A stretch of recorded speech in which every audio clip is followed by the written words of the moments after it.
이 세상의 마지막이 가까워질 때 과연 어떤 일이 일어날까요? 그때를 어떻게 준비하는 것이 지혜로운 것일까요? 예수 그리스도의 계시라. 이는 하나님이 그에게 주사 반드시 속히 될 일을 그 종들에게 보이시려고 그 천사를 그 종 요한에게 보내어 지시하신 것이라.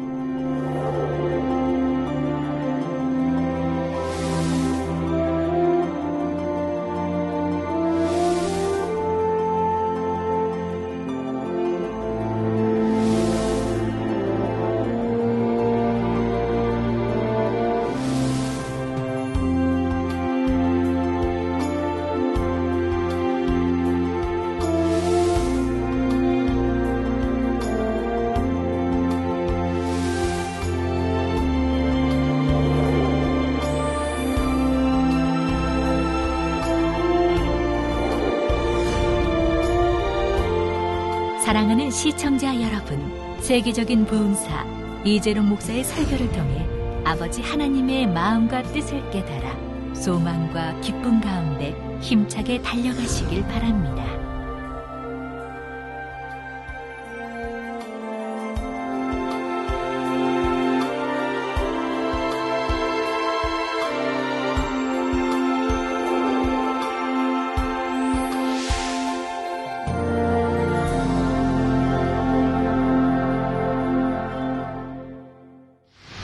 은혜 받으실 말씀은 요한계시록 1장 2절에서 6절 말씀입니다. 요한은 하나님의 말씀과 예수 그리스도의 증거, 곧 자기의 본 것을 다 증거하였느니라. 이 예언의 말씀을 읽는 자와 듣는 자들과 그 가운데 기록한 것을 지키는 자들이 복이 있나니 때가 가까움이라. 요한은 아시아에 있는 7 교회에 편지하노니 이제도 계시고 전에도 계시고 장차 오실 이와 그 보좌 앞에 7 영과 또 충성된 증인으로 죽은 자들 가운데서 먼저 나시고 땅의 임금들의 머리가 되신 예수 그리스도로 말미암아 은혜와 평강이 너에게 있기를 원하노라. 우리를 사랑하사 그의 피로 우리 죄에서 우리를 해방하시고 그 아버지 하나님을 위하여 우리를 나라와 제사장으로 삼으신 그에게 영광과 능력이 세세토록 있기를 원하노라. 아멘. 사랑하는 성도 여러분, 시청자 여러분, 우리 자신에 대해 가장 잘 아시는 분은 바로 우리를 창조하신 하나님이십니다. 마음의 그릇은 어떤지, 성격은 어떤지, 어떤 달란트를 가지고 있는지, 중심은 어떠한지 등을 속속들이 다 아시지요. 그러니 우리들에게 가장 합당하고 좋은 길로 인도하실 수 있는 분도 하나님이십니다. 하나님께서는 각 사람이 주 안에서 어떠한 사명에 가장 합당한지를 아심으로 그에게 맞는 사명을 주시게 되지요. 사람이 눈으로 볼 때는 저 사람에게는 저 사명이 잘 어울리지 않는다 생각할 수 있지만 하나님의 시각은 다릅니다. 예를 들어 예수님께서 제자 요한을 부르실 때만 해도 그 당시의 요한의 모습만을 보면 사람들은 그가 장차 어떤 모습으로 주님을 위해 쓰임받게 될지를 전혀 생각지 못했을 것입니다. 마가복음 3장 17절에 보면 예수님께서 요한과 그의 형제 야고보에게 보아너게 즉 우레의 아들이라는 이름을 더해주시는 장면이 나오지요. 그리고 왜 이들에게 이러한 이름이 더해졌는지를 잘 알 수 있는 사건이 바로 누가복음 9장 52절 이하에 나옵니다. 한 번은 예수님의 제자들이 예루살렘으로 가시는 예수님을 위해 예비하려고 사마리아인의 한 촌에 들어갔을 때 그곳 사람들이 저희를 받아들이지 않았지요. 그러자 이어지는 54절에 보면 제자 야고보와 요한이 이를 보고 가로되 주여 우리가 불을 명하여 하늘로 쫓아내려 저희를 멸하라 하기를 원하시나이까 합니다. 우레의 아들이라 불리웠던 요한의 급하고 격렬한 성격이 잘 나타나 있지요. 바로 이러한 요한이 훗날에는 변화되어 수많은 사람을 품고 회개시키는 사랑의 사도요, 또한 주님 앞에 무수한 기도를 쌓아올림으로 계시의 말씀을 받아내리는 사명자가 된 것입니다. 변화되기 이전의 요한을 생각한다면 쉽게 예상할 수 없는 사명이지요. 그러나 누구보다도 요한을 잘 아시는 하나님께서는 그를 잘 다듬고 변화시키셔서 주님의 귀한 도구로 쓰임받도록 역사하셨습니다. 주님의 여러 제자들과 사도들이 있었지만 하나님께서는 이 일에 가장 합당한 자로서 사도 요한을 택하셨던 것이지요. 성도 여러분, 요한계시록과 같이 깊은 계시의 말씀을 하나님으로부터 끌어내린다는 것이 결코 쉬운 일이 아닙니다. 하나님 앞에 무릎 꿇는 무수한 인내의 세월 가운데 자신을 쳐서 복종시키고 절제해야 하며 능히 마음을 다스려 나갈 수 있어야 하지요. 하나님께서는 변화된 요한이 바로 이러한 그릇으로 합당할 것을 아셨기에 그를 통해 이처럼 막중한 사명, 곧 요한계시록을 기록하는 사명을 주신 것입니다. 이런 것처럼 저와 여러분에 대해서도 누구보다 잘 아시는 하나님께서는 각 사람에게 가장 알맞은 길로 이끄시기 위한 계획과 섭리를 가지고 계시지요. 아버지 하나님께서 쓰시고자 하는 대로 각 사람에게 가장 합당한 대로 사명을 주시고 인도해 가십니다. 그러므로 여러분도 각자에게 주어진 사명에 대해 큰 자부심과 열정을 가지고 아버지 하나님의 뜻을 이루어 드리시기 바랍니다. 하나님께서는 각 사람의 그릇대로 사명을 주시되 어떤 사명은 귀하고 어떤 사명은 덜 귀한 것이 아니라 정녕 사명을 맡은 사람이 자신의 사명을 얼마나 귀히 여기느냐 그렇지 않느냐에 따라 사명의 가치가 달라지게 된다는 사실입니다. 사랑하는 성도 여러분, 오늘날 하나님을 믿는 사람들 중에도 계시라는 단어에 대해 막연하게 거부감을 가지는 경우들이 있습니다. 오늘날과 같은 시대에 어떻게 하나님으로부터 계시를 받을 수 있는가 하며 하나님으로부터 계시를 받았다고 하면 무조건 잘못되고 이상한 것으로 몰아가기도 하지요. 이런 모습은 예수님 당시에는 물론이고 초대교회 당시에도 있었던 것을 봅니다. 제사장들과 서기관, 바리새인들을 비롯한 유대인들은 자신들이 율법에 정통하며 율법대로 산다고 자부하던 사람들이지요. 그런데 이러한 자신들은 전혀 체험하지도 못하는 영의 세계를 주님의 제자들과 사도들은 체험해 나갑니다. 그러니 제사장들과 서기관, 바리새인들은 시기하고 질투하는 마음이 일어났던 것이고 자신들의 입지에도 큰 위협을 느끼게 되자 주님의 제자들과 사도들을 잘못되었다며 몰아갔던 것입니다. 그리고 오히려 이러한 유대인들로부터 잘못되었다는 말을 들었던 사람들, 특히 나사렛 이단의 괴수라는 말까지 들었던 사도 바울의 경우에는 많은 계시가 임했던 것을 알 수가 있지요. 따르는 권능의 역사들로 그 말씀을 확증했고요. 고린도전서 14장 6절에 사도 바울은 고백하기를 그런즉 형제들아 내가 너희에게 나아가서 방언을 말하고 계시나 지식이나 예언이나 가르치는 것이나 말하지 아니하면 너희에게 무엇이 유익하리요 했고, 즉 방언만 말하고 계시나 지식이나 예언이나 가르치는 것이나 말하지 아니하면 너에게 무엇이 유익하냐? 즉 유익하기 위해서 계시도 필요하고 또 하나님 말씀 지식이나 예언이나 다 이러한 것이 필요하다고 지금 말씀하고 있는 겁니다. 고린도후서 12장 1절에는 무익하나마 내가 부득불 자랑하노니 주의 환상과 계시를 말하리라 했습니다.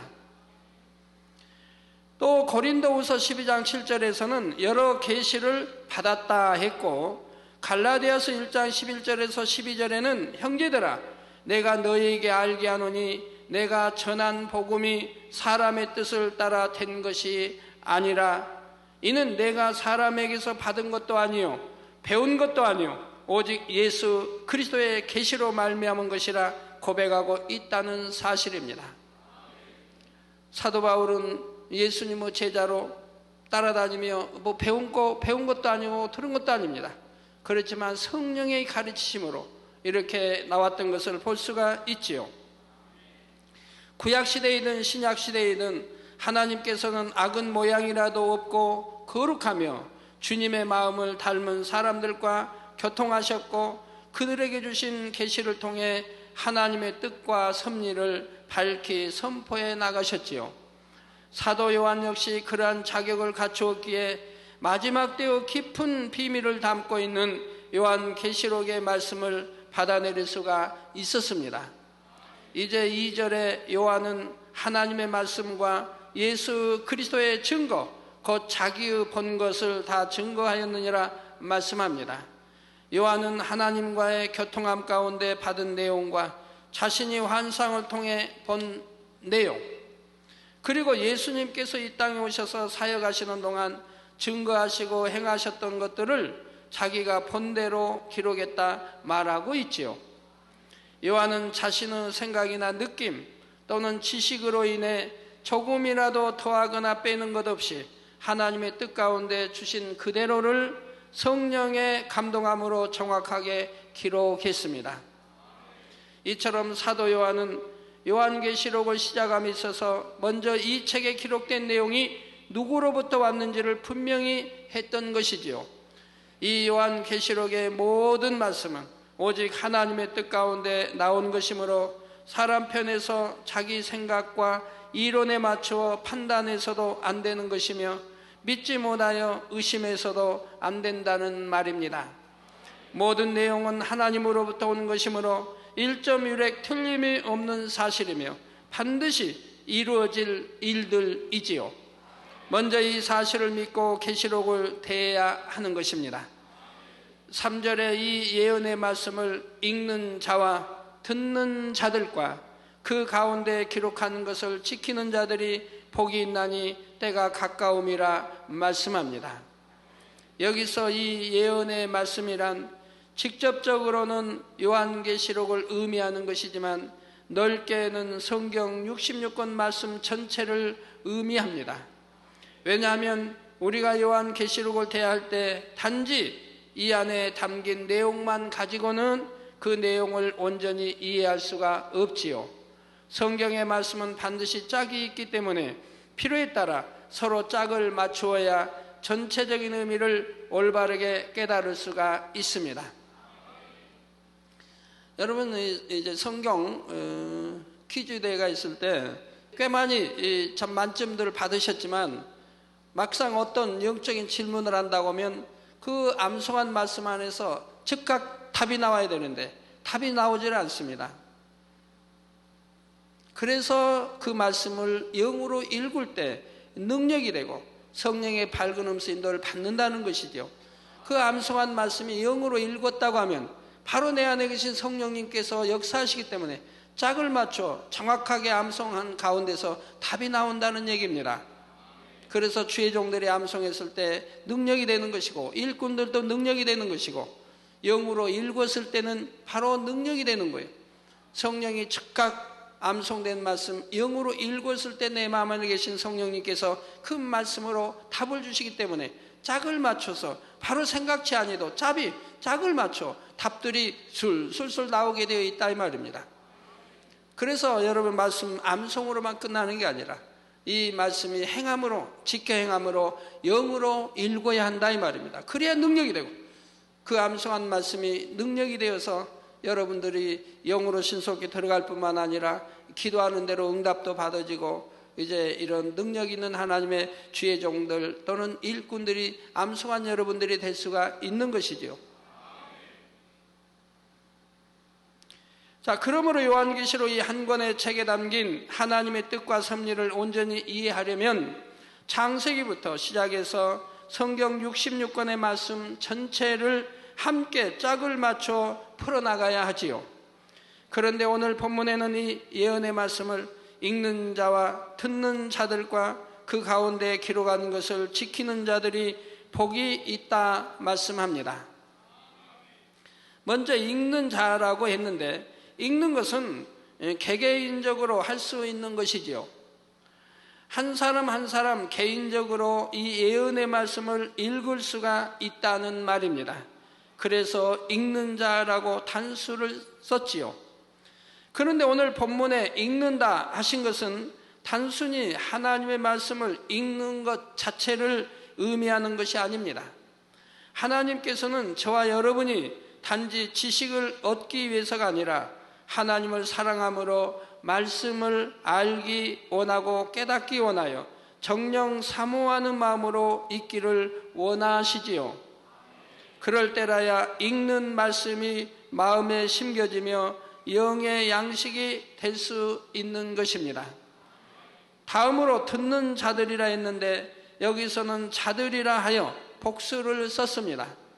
이것은 제가 단에서 선포하는 말씀을 여러분 전체가 듣고 있는 것과 같은 상황이죠. 읽는 것은 여러분 개개인이 읽지만 이렇게 듣는 것은 여러분 이 수천의 여러분 성도님들이 또 이제 인터넷을 통해서든 GCN을 통해서든 얼마나 수많은 사람들이 이 말씀을 동시에 듣고 있습니까? 말씀을 증거하는 것은 주로 개인보다는 다수의 사람들을 대상으로 하기 때문에 자연히 많은 사람이 함께 듣게 된다는 말입니다.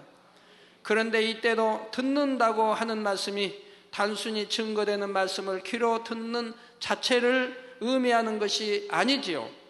아무리 많은 말씀을 들어도 자기 생각 가운데 걸러서 듣는다거나 선하지 못한 마음으로 들으면 오히려 하나님의 말씀을 들으면서 의심하거나 판단하는 죄를 범하게 됩니다. 그러므로 하나님의 말씀을 들을 때는 마음의 문을 열고 선한 마음으로 들어야 하며 자기 생각과 지식에 맞추어 들어서도 안 되지요. 또한 증거되는 말씀도 정녕 하나님으로부터 사랑받고 보장받는 사람의 입술을 통해 나오는 말씀이어야 그 말씀을 들을 때 듣는 사람에게도 변화와 생명이 될 수 있는 것이고요. 마지막으로 지키는 자들이라 했는데 여러분이 이 예언의 말씀을 읽기도 하고 듣기도 하면서 그래도 많은 사람들이 그것을 지켜 행합니다. 그래서 자들이라 복수로 말씀하신 것이며 이렇게 지켜 행하려고 노력하는 사람에게 바로 복이 임하게 되지요. 자, 그래서 읽기만 한다고 해서 복이 임하는 것도 아니고 듣기만 한다고 해서 복이 임하는 것도 아니며 읽고 듣고 지켜 행하는 이 삼박자가 맞을 때 비로소 복이 임하게 되는 것입니다. 지켜 행하려고 하면 읽어서 알아야 되지 않습니까? 또 들어서 알아야 되지 않습니까? 그래서 읽고 듣고 그리고 지켜 행할 때 복이 임한다 이 말입니다. 여기에서 뭐 하나 빠져도 아니 된다 이 말이에요. 그래서 여러분들에게 매일같이 성경 한 장 이상 읽으라고 제가 말씀하는 것이고 또 각종 예배를 통해서 말씀을 잘 들어야 되는 것이고 소홀히 들었다면 또 내가 양식 삼지 못했다면 테이프를 통해서 여러분들이 한 주에도 또 되풀이해서 한 번 또는 두 번 들어서 완전히 마음에 양식을 삼을 수 있도록 해야 된다 이 말입니다. 그렇게 여러분이 몇 달만 한다 해도 굉장히 능력이 될 것입니다.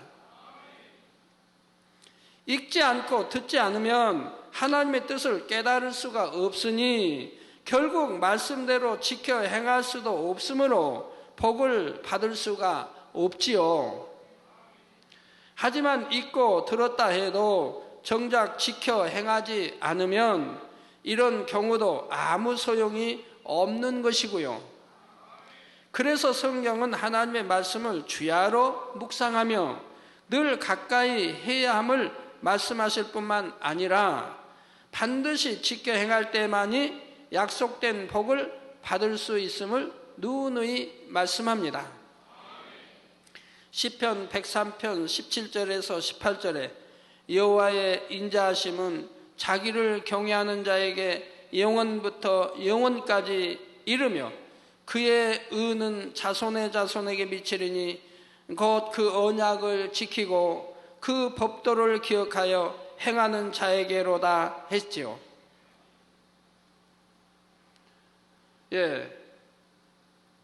다시 읽어드립니다. 여호와의 인자하심은 자기를 여호와를 경외하는 자에게 영원부터 영원까지 이르며 그의 의는 자손의 자손에게 미치리니 곧 그 언약을 지키고 그 언약 하나님의 이 66권 말씀 언약을 지키고 그 법도를 기억하여 행하는 자에게로라 했습니다.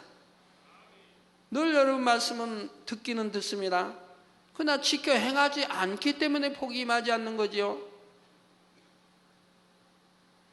또한 시편 119편 1절에는 행위 완전하여 여호와의 법에 행하는 자가 복이 있으며 라고 했습니다. 행위 완전하여, 이것은 지키고 이것은 지키지 않고가 아니라 행위 완전해야 됩니다. 60년 말씀 안에 완전히, 그것도 그냥 억지로가 아니라 내 마음에서 우러나는 하나님의 법도를 지켜 행해야 된다 이 말입니다. 기쁨과 감사함으로. 또 이것은 생명이요 영생의 길로 가는 것임을 또 알아서요. 또 축복받는 길이기도 하고요. 새 예루살렘 가는 길이기도 하고요. 어찌 기쁨과 감사함으로 지키어 행하지 않겠습니까? 믿음이 있다면 다 그렇게 하는 것이죠. 시편 101편 6절 후반절에는 완전한 길에 행하는 자가 나를 즉 하나님을 수종하리로다 하는 이러한 큰 소망의 말씀까지 주셨지요. 신약에도 마태복음 7장 24절에 보면 그러므로 누구든지 나의 이 말을 듣고 행하는 자는 그 집을 반석 위에 지은 지혜로운 사람 같으리니 했습니다. 누구든지 나의 이 말을 듣고 행하는 자, 듣고 들었으니까 이제 알았습니다. 행하는 자는 그 집을 반석 위에 지은 지혜로운 사람 같으리니. 야고보서 1장 22절에는 너희는 도를 행하는 자가 되고 듣기만 하여 자신을 속이는 자가 되지 말라. 즉 하나님 말씀을 듣기만 하고 행하지 않으면 자신을 속이는 자라 이 말입니다. 이게 하나님 말씀을 듣고 이렇게 또 행하는 자가 되어야 한다 이 말입니다. 이어지는 25절에는 자유하게 하는 온전한 율법을 들여다보고 있는 자는 듣고 잊어버리는 자가 아니요 실행하는 자니 이 사람이 그 행하는 일에 복을 받으리라 했지요. 듣고 잊어버리는 자가 아니요. 여러분 이런 말씀들을 합니다. 아이고 나는 당회장님 나이가 좀 들어서요 기억력이 없어가지고 하나님 말씀은 듣긴 듣는데 다 까먹어버린, 잊어버린대요. 그러니까 행하라고 하시는 거 아니에요. 하나님 말씀 하나하나 들어서 이렇게 행하라 그러면 그렇게 행해 나가면, 습관적으로 행해 나가면, 내가 영으로 읽어버리면 그때는 기억하지 않아도 그렇게 말씀대로 빛 가운데 살아간다 이 말입니다. 기억하지 못한다 해도. 만약에 여러분들이 예를 들어서 20대 30대는 기억력이 좋아서 말씀도 다 암송도 하고 그 말씀대로 지켜서 영으로 읽었습니다.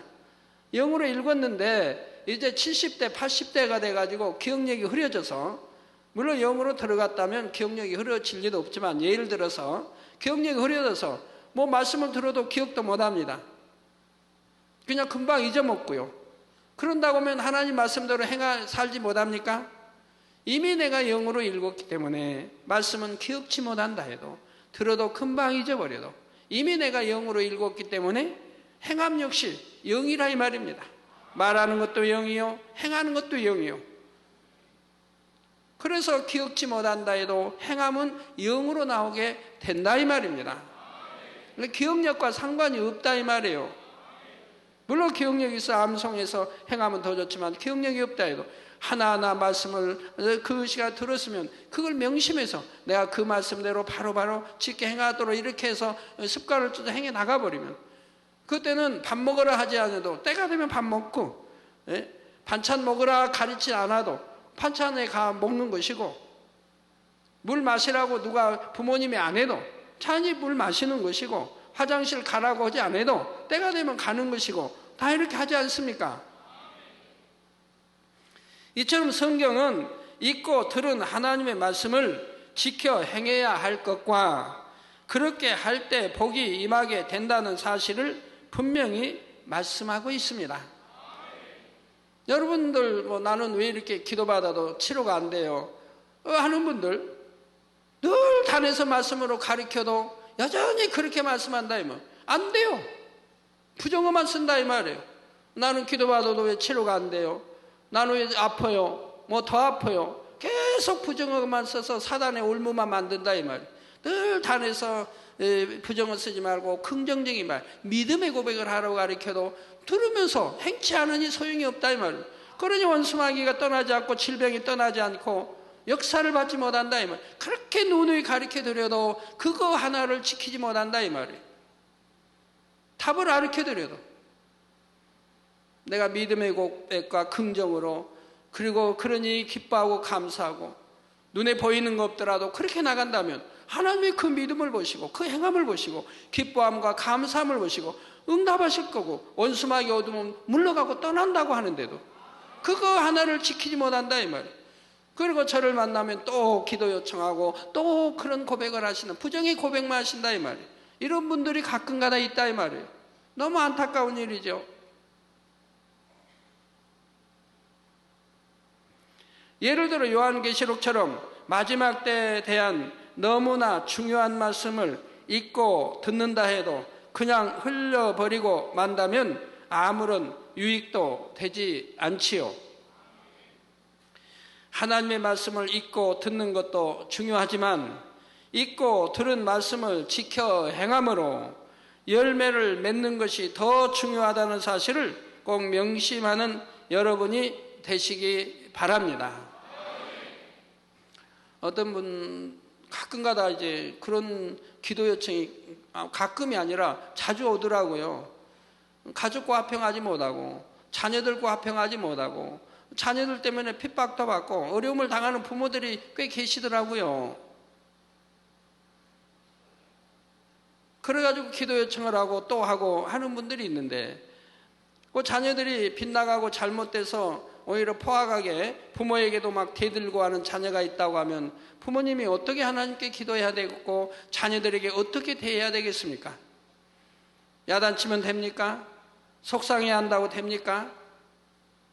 내가 자녀들 교육을 바로 시키지 못한 거, 내 행함이 온전치 못해서 자녀들이 빗나간 거, 이러한 것들을 철저히 하나님 앞에 회개해야 할 거 아닙니까? 그 자녀들에게도 회개해야 할 것이고요. 내가 온전한 행함, 내가 바르게 살지 못함으로 자녀들 너희들에게 고통을 줬고 너희들이 이러한 고통적에 살다 보니 이렇게 참 되었구나. 오히려 자녀들에게 회개해야 할 것이고 죄송함을 느껴야 할 것이고 그리고 자녀들이지만 내가 민망해. 정말 그 자녀들을 위해서 내가 어떻게 헌신하고 내가 부모지만 자녀들을 섬기며 어떻게 하면 그 자녀들에게 내가 예전에 잘하지 못했던 것을 이제라도 잘함으로 하나님의 역사에서 그 자녀들의 마음을 선으로 바꿀 수 있도록 이렇게 행해 나가야 되지 않겠습니까? 불평할 것도 아니고 자녀들이 부모에게 이렇게 함부로 대한다고 하지도 말고 그건 내 탓이고 부모의 탓이고 내 탓이라 이 말입니다. 그래서 오히려 철저히 낮아지고 회개한 마음으로 하나님 앞에 서서 기도해야 할 것이고 그리고 긍휼을 여기고 하나님 아버지 도와주세요. 그리고 자녀들에게도 내가 정령이 낮아져서 예전에 온전히 행하지 못했던 이러한 것을 민망히 여기고 오히려 자녀들에게 섬김으로 잘 본이되어 나간다면 하나님이 그 자녀들의 마음을 주관해서 바꿔놓으실 수 있지 않겠습니까? 근데 그러지 아니하고 그 반대로 나가니까 속상해하고 힘들어하고 맨 자녀 탓이고 이러고 오니까 사단은 춤을 춘다 이 말입니다. 하나님이 역사할 길이 없다 이 말이에요. 그런 자녀를 두신 분들 여러분들 부모님들이 회개하세요. 부모님들이 어려서부터 교육 잘 시키고 부부싸움 하지 않냐고 자녀들이 본이 되었다면 자녀들이 절대로 빗나갈 리가 없는 것이죠. 빗나갈 수가 없어요. 더욱이 때가 가까움이라 하신 대로 요한계시록의 말씀은 곧 가까이 다가올 마지막 때의 징조들과 관련된 말씀이지요. 그러므로 마지막 때의 끝을 살아가는 사람들은 이 말씀을 읽고 들어서 어떻게 지켜 행하느냐에 따라 신랑 되신 주님을 맞이할 준비를 하는 자세가 전혀 달라지게 됩니다. 때가 가깝다고 아무리 외쳐도 그 말씀에 귀 기울이지 않고 여전히 세상과 짝하며 세상 가운데 살아간다면 이런 사람은 전혀 주님 맞을 준비를 하는 것이라고 말할 수가 없지요. 그러니 이런 사람은 막상 주님께서 우리를 데리러 오셨을 때는 가장 중요한 구원의 복조차 받기 어려운 것입니다. 반면에 지금까지는 비록 신앙생활을 바르게 하지 못했다 해도 이제부터라도 말씀대로 직행하며 바른 신앙생활 가운데로 들어온다면 이런 사람에게는 복이 있다 하신 대로 가장 소중한 구원의 복이 임할 뿐만 아니라 성경에 약속된 수많은 복이 임하게 되지요. 그런데 어떤 분들은 이처럼 때가 가깝다, 이 일들이 속히 되어진다 이런 말씀을 들을 때 그것을 핑계 삼아 도리어 잘못된 신앙생활로 빠지는 경우도 있습니다. 예를 들어 학생의 경우에 이제 곧 주님이 오실 텐데 공부는 해서 무엇하나 하며 학생의 본분까지도 망각하는 것이지요. 그래서 학교 공부도 등한시하고 학생의 신분을 벗어나는 행동들을 하는 것입니다. 그렇다면 이런 학생의 입에서 주님 오실 때가 가깝다고 하는 말이 정말 그 사실을 믿는 마음에서 하는 것일까요? 그렇지 않습니다. 정말 주님께서 오실 때가 가깝다는 것을 믿는다면 오히려 학생으로서 해야 할 바를 더 열심히 하겠지요. 그래서 하나님께 영광을 돌리는 자녀가 될 것이고 주변으로부터도 인정받는 학생이 될 것입니다. 물론 더 깨어 기도하며 하늘의 상급 쌓기 위해 열심히 노력할 것이고요. 그런데 그렇게 행하지 않는다는 것은 결국 믿지 않기 때문이며 어차피 공부하기 싫어하고 놀려고만 하던 사람이 주님 오실 때가 가깝다는 것을 핑계 삼아 더욱 자기 하고 싶은 대로 하고 마는 것입니다. 여러분 남편 되신 분들 중에 혹여 여러분 핍박할 때 그런 핍박을 하죠. 만민께만 안 나가면 내가 이렇게 한다. 그러면 정녕 여러분이 거기에 믿고 안 나가 보세요. 그러면 그렇게 될까요? 그렇게 할까요? 1년 2년 세월이 지나면 정녕 다 같이 망하는 길로 들어가게 되는 것을 보게 되는 거예요. 남편이 변화될까요? 아닙니다.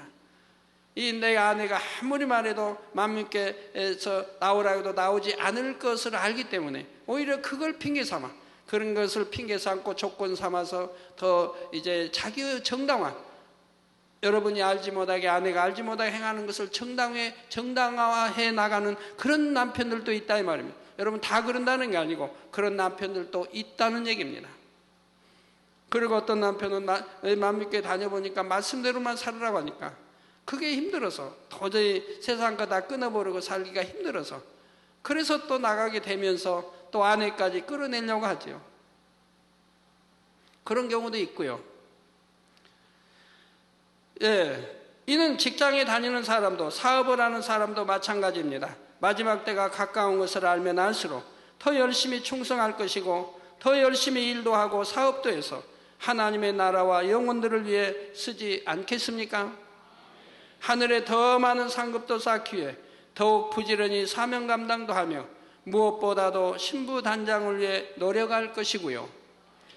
그러나 더 중요한 것은 지난 시간에도 말씀드린 것처럼 지금 당장이라도 주님을 맞을 준비가 되어 있어야 한다는 것입니다.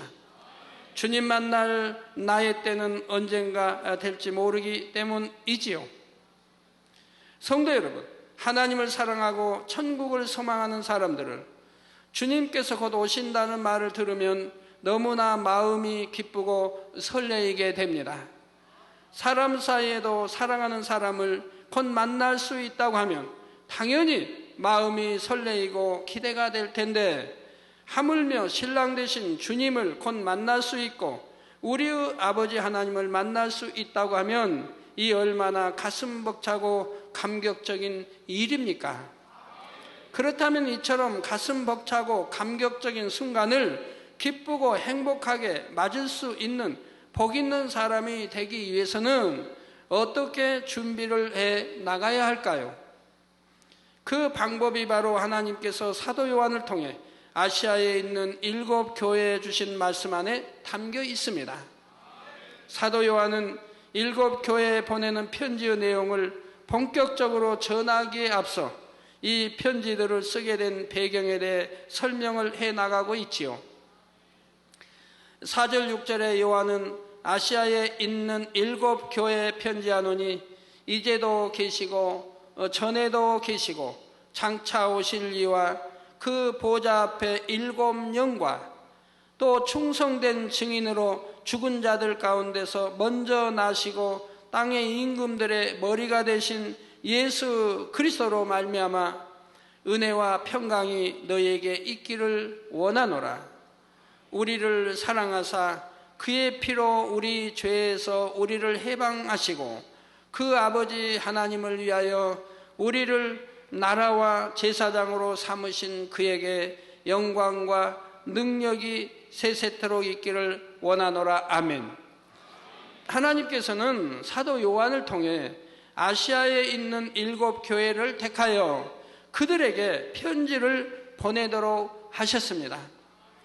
여기 나오는 7 교회는 소아시아라 불리우는 지역에 있던 교회들로서 소아시아는 사도 바울이 사역을 시작할 때 처음 대상으로 삼았던 지역이지요.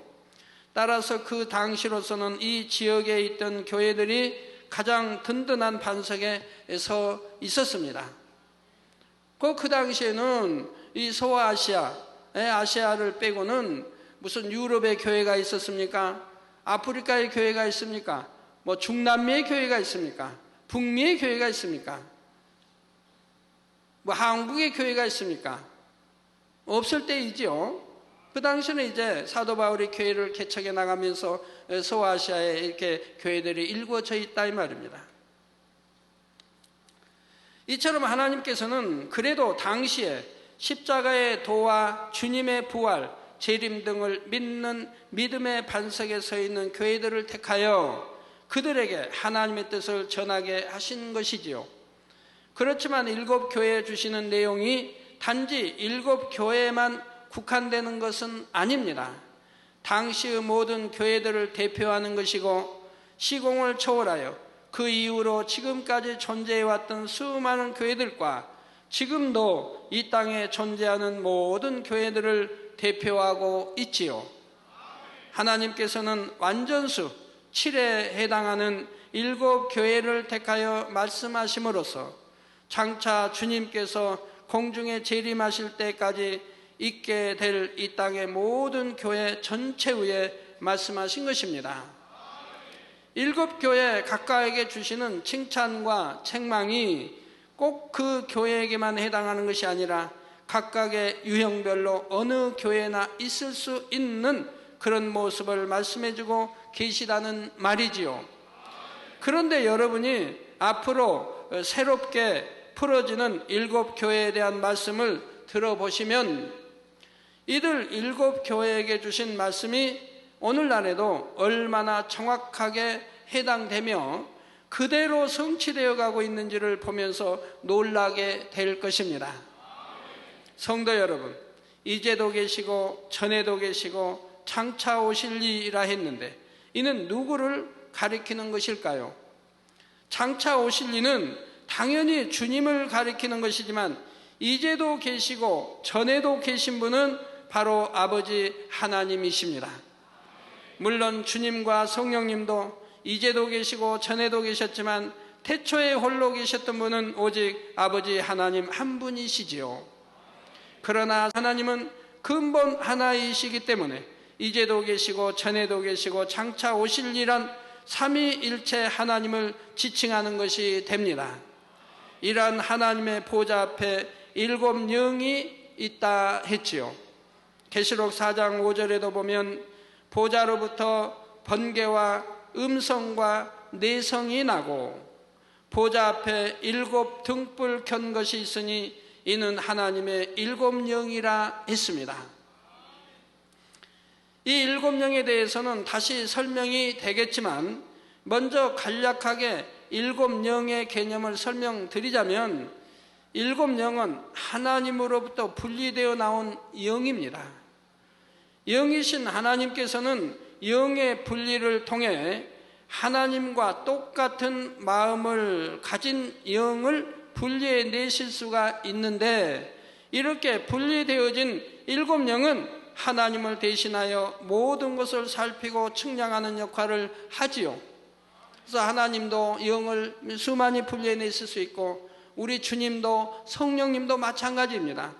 두세 사람이 모인 곳에 내가 너와 함께하려 우리 주님 말씀하시죠. 그러면 전 세계 두세 사람 이상 모인 곳이 전 세계 얼마나 많이 있겠습니까? 그곳에 정녕 주님의 이름으로 모였다면, 주님을 사랑하고 믿는 이들로 모였다면 그곳에 주님이 함께 계신다 이 말입니다. 그렇게 주님은 수많은 영을 분리해내시고 또한 성령 역시 마찬가지고 믿는 자에게 다 성령이 임하도록 역사했지 않습니까?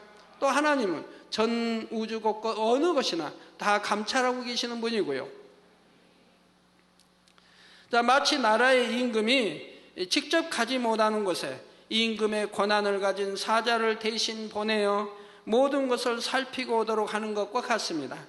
그런데 임금의 명을 받고 가는 사자는 아무리 정확히 살핀다 해도 임금의 마음과 똑같은 관점에서 살필 수는 없지요. 명을 받은 사자가 어떤 사람이냐에 따라 똑같은 상황에 대해서도 얼마든지 시각의 차이가 있을 수 있습니다. 그런데 7 영의 경우는 그렇지가 않습니다. 하나님의 마음을 그대로 가진 영이 분리되어 정확히 하나님의 마음과 생각과 뜻에 맞추어 모든 것을 살피고 측량하여 결정을 내리지요. 이 7 영은 하나님을 대신하여 어디든지 갈 수가 있으며 모든 사람에 대해 한치의 오차도 없이 정확하게 살피고 분별하게 됩니다. 그리고 이 7 영의 측정 기준에 따라 응답과 축복과 문제 해결 등의 모든 것이 결정되지요. 앞으로 또 7 영에 대해서 7 영이 무엇인지 하나하나 이렇게 설명해 나갈 텐데요. 여러분, 7 영이 여러분을 이렇게 하나하나 감찰하기 때문에 7 영이 여러분 지금 기도를 감찰하신단 말이에요. 그 기도가 얼마나 중심으로 믿음을 가지고 사랑을 가지고 기도하는 것인가를 7 영이 하나하나 이제 영마다 감찰하는 게 있어서 감찰하는 거예요. 믿음이 있다면 감사가 나올 것이고, 믿음이 있다면 기뻐할 것이고, 이렇게 하나하나를 감찰, 7가지를 감찰한다 이 말입니다. 그래서 거기 합격하면 그냥 응답이 온다 이 말이에요. 그러면 이제 믿음 1단계, 2단계, 이제 초신자 되신 분들은 아이고 나는 초신자니까 그러면 저 믿음 좋은 분들하고 비교해서 많이 부족하니까 나는 응답을 못 받을는지도 모른다 라고 생각할 필요도 없죠. 왜? 우리 하나님이 7 영이 측정할 때 얼마나 정확하게 하겠습니까? 믿음 1단계는 1단계 봐서 측정이 되고, 2단계는 2단계 봐서 측정이 되고, 3단계는 3단계 봐서 측정하신다 이 말입니다. 4단계는 4단계 맞춰 측정하신다 이 말, 정확하게 하신다 이 말. 그러니 아무 걱정할 거 없이 여러분들이 믿음과 사랑과 행함이 다 온전해지면 그에 맞게 응답이 오는 것이라 이 말입니다. 여러분 부모님들이 아버지 엄마는 대학교를 졸업하고 이제 아이 자라서 이제 초등학교 들어갔어요. 그러면 초등학생 불러서 야, 너 이 문제 좀 풀어봐. 이제 중학교, 고등학교에서 배운 산수 문제를 주면서 이 문제 좀 너 풀어봐. 아버지 이게 뭐예요? 이상하게 막 그냥 노트가 있고 막 이게 뭐예요? 야, 그것도 몰라? 탁. 그러면 그 부모는 뭐예요? 바보죠.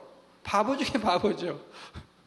자기는 대학교까지 나왔으니까 아는 것이고, 여기는 이제 초등학교인데 초등학생에게 중고등학교에서 배우는 산수 문제 주면서 그거 모른다고 탁탁 하면 되겠습니까? 혹이 이 바보야 그러면 되겠습니까? 그럴 뿐은 없죠.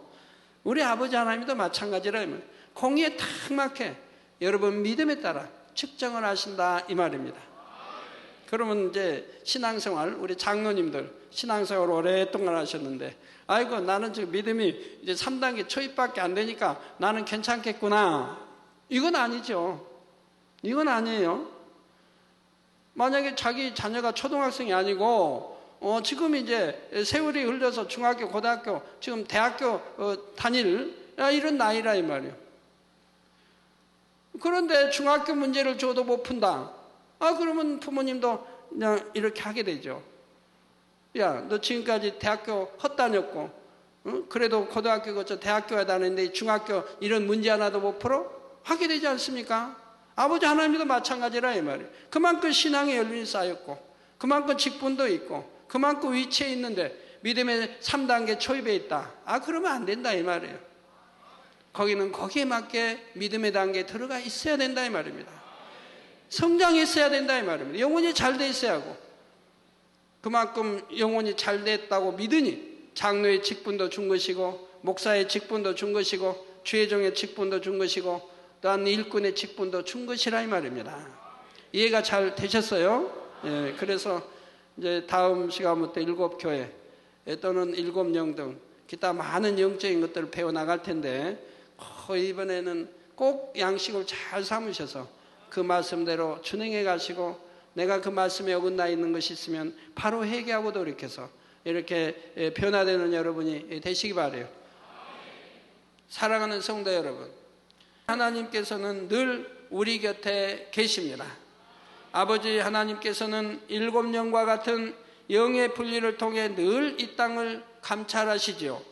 불꽃 같은 눈동자로 하나님의 자녀들을 지키시며, 동시에 불꽃 같은 눈동자로 모든 것을 살피십니다. 또한 주님의 영도 주의 자녀들이 모인 곳에는 어디든지 함께 하시며 늘 은혜와 능력을 주시며 여러분의 일거수일투족을 살피시지요. 그리고 마음 안에 내주하시는 성령님께서도 각 사람의 마음과 생각을 감찰하시고 여러분이 어느 곳에 있든지 늘 진리 가운데로 이끄시고자 합니다. 이렇게 하나님께서는 하나님의 자녀들을 지키시고 보호하시며 세상을 이기고 나갈 수 있는 힘을 주시지요. 그러시면서 각 사람의 신앙에 대해서도 너무나 정확하게 알고 계십니다. 그리고 필요에 따라 각 사람에게 맞는 신앙의 길로 인도해 가시지요. 지금도 이러한 하나님께서 여러분과 함께 하신다는 사실을 명심하여 늘 하나님께서 기뻐하시는 길로 행하시기를 바랍니다. 그래서 하나님을 기쁘시게 하는 여러분의 삶에 하나님께서 내려주시는 풍성하신 은혜와 축복이 넘치시기를 주님의 이름으로 축원합니다.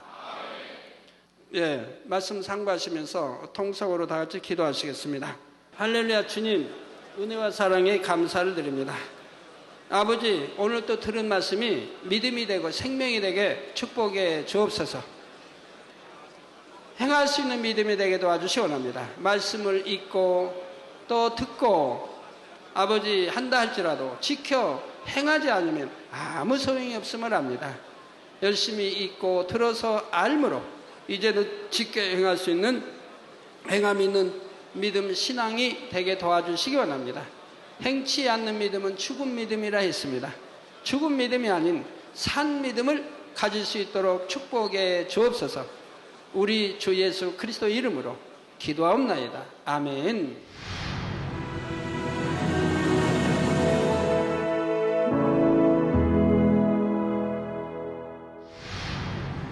할렐루야. 전능하신 사랑의 아버지 하나님, 이 시간 기도 받는 모든 성도님들 위해 안수하여 주옵소서.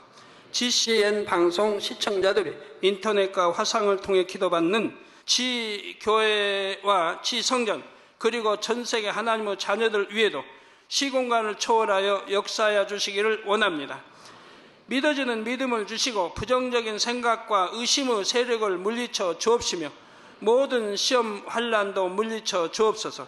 머리부터 발끝까지 오장육부 뼈 마디마디 온몸의 신경 조직 세포 등 아픈 곳마다 성령의 불로 태우시고 근본의 빛으로 역사하여 주옵소서.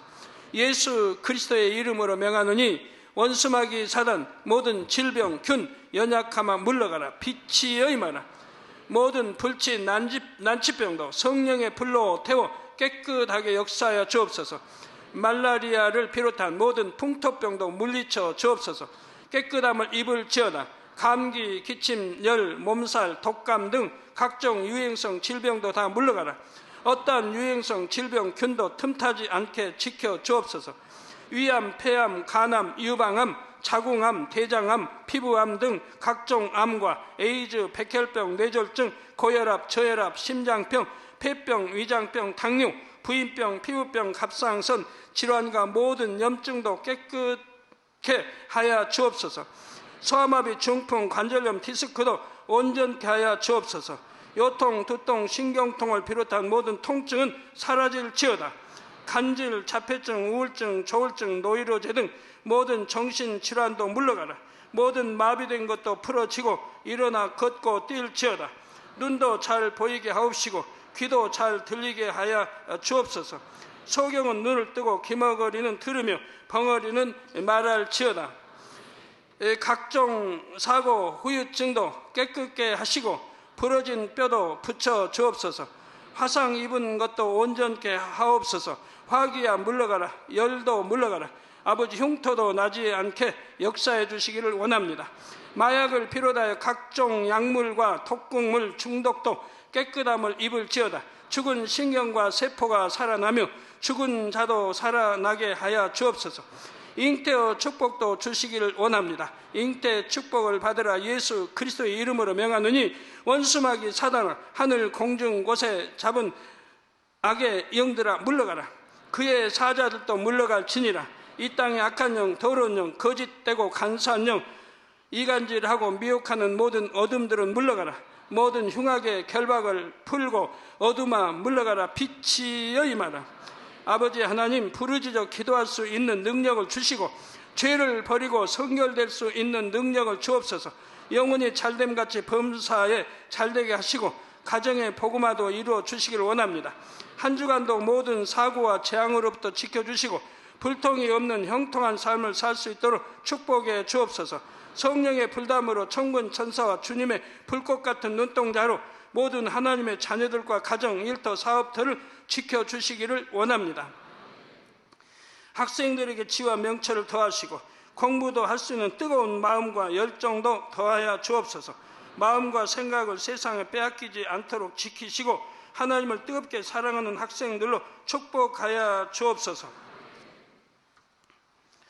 하나님의 자녀들이 먹으나 마시나 입으나 무엇을 하든지 하나님 앞에 영광 돌리는 삶이 되게 축복하여 주시기를 원합니다. 나는 하나님을 만났노라, 체험했노라, 응답 받았노라, 축복 받았노라, 간증하는 입술이 되게 역사하여 주옵소서. 아버지 하나님 감사합니다. 홀로 영광 받으옵소서.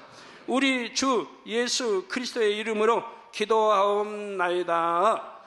아멘.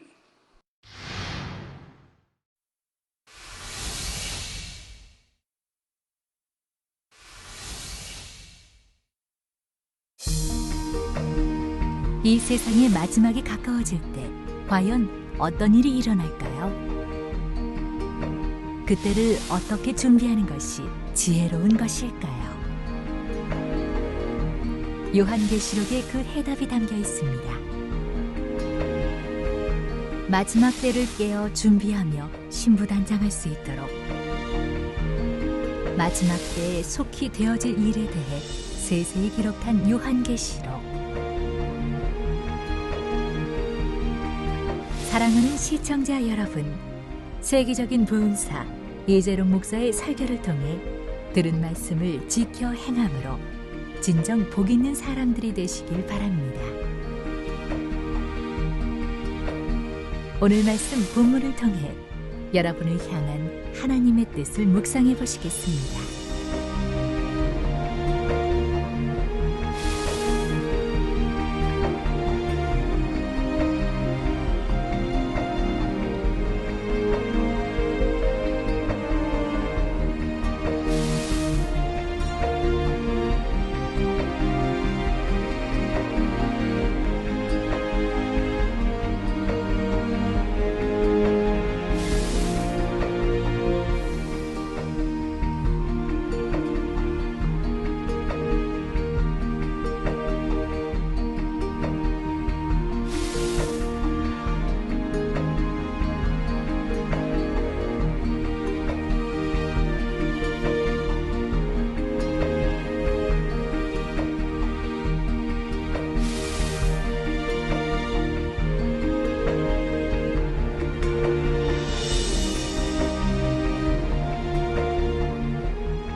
구약시대이든 신약시대이든 하나님께서는 악은 모양이라도 없고 거룩하며 주님의 마음을 닮은 사람들과 교통하셨고 그들에게 주신 계시를 통해 하나님의 뜻과 섭리를 밝히 선포해 나가셨지요. 사도 요한 역시 그러한 자격을 갖추었기에 마지막 때의 깊은 비밀을 담고 있는 요한계시록의 말씀을 받아내릴 수가 있었습니다. 이 예언의 말씀이란 직접적으로는 요한계시록을 의미하는 것이지만 넓게는 성경 66권 말씀 전체를 의미합니다. 이처럼 성경은 읽고 들은 하나님의 말씀을 지켜 행해야 할 것과 그렇게 할 때 복이 임하게 된다는 사실을 분명히 말씀하고 있습니다. 요한계시록의 말씀은 곧 가까이 다가올 마지막 때의 징조들과 관련된 말씀이지요. 7교회 각각에게 주시는 칭찬과 책망이 꼭 그 교회에게만 해당하는 것이 아니라 각각의 유형별로 어느 교회나 있을 수 있는 그런 모습을 말씀해주고 계시다는 말이지요. 하나님은 근본 하나이시기 때문에 이제도 계시고 전에도 계시고 장차 오실이란 삼위일체 하나님을 지칭하는 것이 됩니다. 이러한 하나님의 보좌 앞에 7영이 있다 했지요. 아버지 하나님께서는 7영과 같은 영의 분리를 통해 늘 이 땅을 감찰하시지요.